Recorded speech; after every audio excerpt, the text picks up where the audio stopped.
sur topmusic.fr. C'est le Mac de l'Habitat avec Cédric Simonin. Bonjour. Le Mac de l'Habitat, l'émission préférée des banquiers souples et des autres aussi. En fait, tout le monde nous aime bien parce qu'on parle souvent d'eux et notamment de cet investissement immobilier et des banquiers qui s'assouplissent, paraît-il, pour en parler aujourd'hui. Clément L'Orphelin, directeur de l'agence Ma Solution Crédit à Strasbourg. Bonjour Clément. Bonjour Eric. Vous êtes ici chez vous.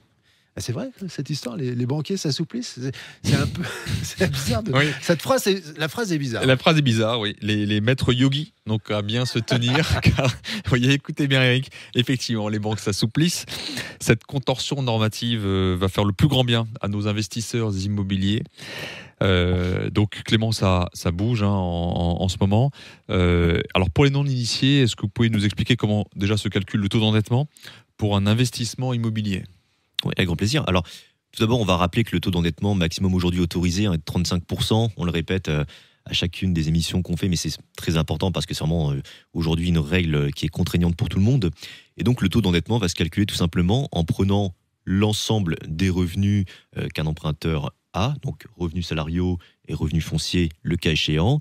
Et on va prendre en compte également les charges qu'il paye. Donc, prix immobilier, prêt auto, prêt consommation, l'ensemble de ces charges ne devant donc pas dépasser 35% des revenus globaux. Au niveau des revenus fonciers, justement, c'est là où il y a quelques petites subtilités, puisqu'auparavant, une autre méthode de calcul était possible, la méthode qu'on appelle le différentiel foncier. Alors, je vais vous expliquer en 2 mots ce que c'est.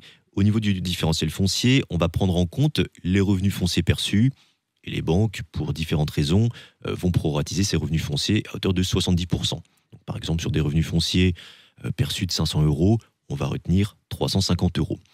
Et on va soustraire à ces revenus fonciers la charge de prêt. Si le résultat est positif, on va rajouter ça aux revenus salariaux. S'il est négatif, on va le rajouter au niveau des crédits. Alors, cette méthode aujourd'hui n'est plus possible et c'est effectivement ce qui va impacter le taux d'endettement des investisseurs locatifs aujourd'hui. J'ai pris un exemple très simple. Pour un couple avec des revenus salariaux de 5 000 € par mois, ce couple est aujourd'hui propriétaire de sa résidence principale et il a une mensualité de 1 200 €. Il souhaite faire un investissement locatif d'un T2 à 150 000 € qui est loué 600 € par mois. Donc la mensualité de prêt sur 20 ans, aujourd'hui, pour emprunter 150 000 €, ils vont rembourser environ 870 € par mois.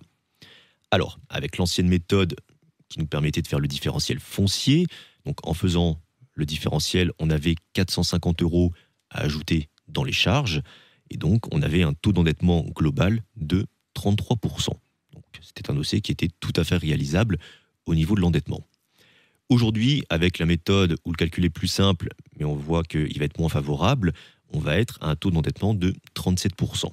Donc on voit que rien que par le changement de méthode de calcul du taux d'endettement quand il y a des revenus locatifs, aujourd'hui, les normes font que on a en moyenne 4% d'endettement en plus, et ça peut effectivement soit remettre en cause la faisabilité du projet, ou dans tous les cas, nous permettre d'avoir un budget qui est moins important qu'avec l'ancienne méthode.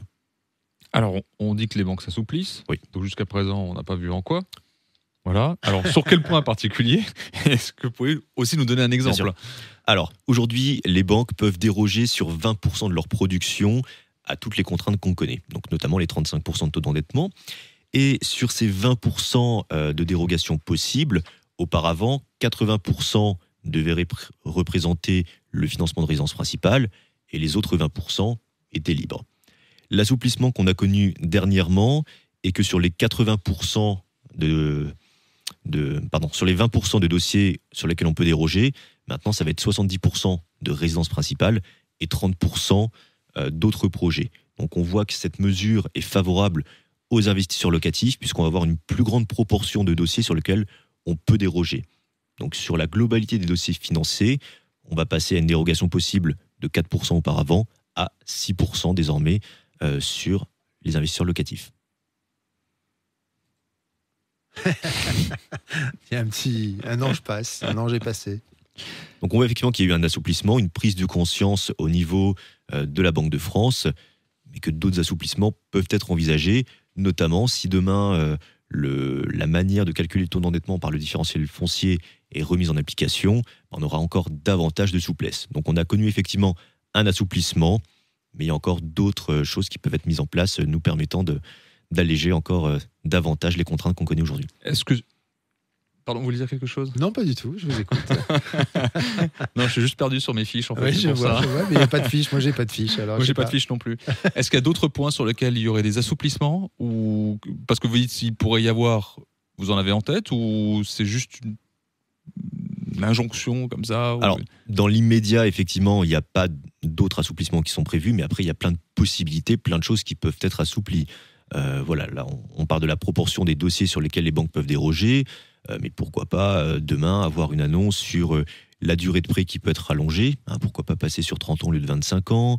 Repasser alors sur 30 ans au lieu de 25 ans. Exactement. Oui, on y était, mais pas longtemps. Pas longtemps, Et puis ça date un petit peu. Voilà, on parlait aussi auparavant du prêt à taux zéro, c'est des pistes qui peuvent être effectivement envisagées si, admettons, le prêt à taux zéro est élargi. Enfin voilà, il y a plein de pistes qui peuvent être évoquées, mais sur la partie effectivement assouplissement qui sont certaines aujourd'hui, il y a cette proportion qui était augmentée.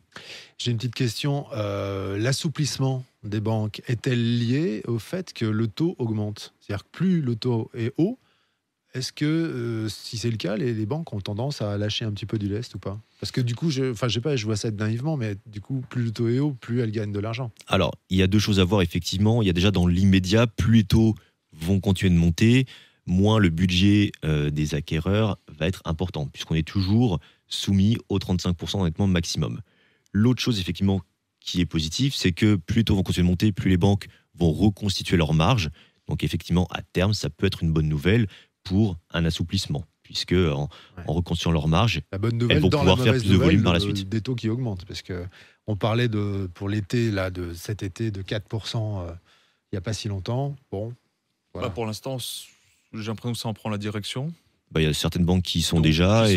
Donc, vous vous souvenez, quand on discutait il y a quelques mois... Ouais, on avait dit pas plus de 4%, hein, je me souviens. J'avais dit pas plus de 4%. C'est vous qui aviez dit ça? Ouais. Voilà. Ouais. Et on va dépasser pour l'instant, on est à 4. Est-ce qu'on va dépasser? On n'est pas Nostradamus, donc c'est difficile de faire des projections. Là, on commence vraiment à avoir une économie qui se grippe très, très, très fortement. Donc, à mon avis, il devrait y avoir une stabilisation, surtout qu'aux États-Unis, ils commencent à stabiliser les taux. Donc, l'Europe devrait suivre. Donc, je pense qu'on aura ce plateau-là sur de très nombreuses années, autour des 4%. Ok. Vous êtes d'accord avec ça, Clément? Tout à fait. On le voit, voilà, il y a toujours un décalage de quelques mois par rapport aux États-Unis. Là, aujourd'hui, alors les taux ne sont pas les mêmes, mais on voit qu'ils sont arrivés sur un plateau. Donc, nous, on devrait effectivement suivre aussi la même logique et courant rentrée, avoir des taux qui se stabilisent. Mais nous, c'est Igloo que l'on sert sur un plateau toutes les semaines. Merci beaucoup, messieurs. Merci Clément Merci, L'Orphelin. Eric. Bonjour, l'Orphelin. Bonjour à tout le monde du côté de Mal Solutions Crédit. Salut Cédric, à bientôt. Salut. Au revoir.